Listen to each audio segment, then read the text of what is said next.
পবিত্র ঈদ উল ফিতর উপলক্ষে মাগুরার শ্রীপুরে মাননীয় প্রধানমন্ত্রীর ত্রাণ ও কল্যাণ তহবিল হতে বরাদ্দকৃত মানবিক সহায়তার অর্থ দুস্থ ও গরিব জনসাধারণের মাঝে বিতরণ করা হয়েছে। শ্রীপুর উপজেলার ৮ ইউনিয়নের ৩০০ দুস্থ ও গরিব অসহায় জনসাধারণের মাঝে প্রধানমন্ত্রীর এই সহায়তা বিতরণ করা হয়।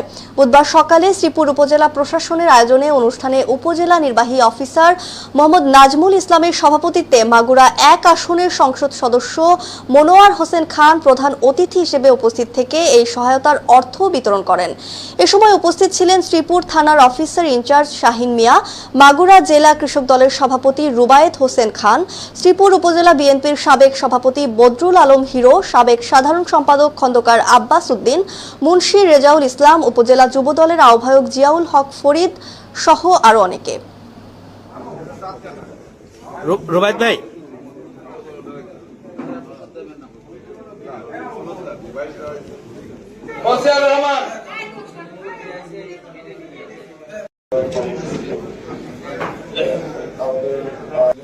প্রধানমন্ত্রীর ত্রাণ তহবিল থেকে সারা বাংলাদেশের সকল সংসদ সদস্যকে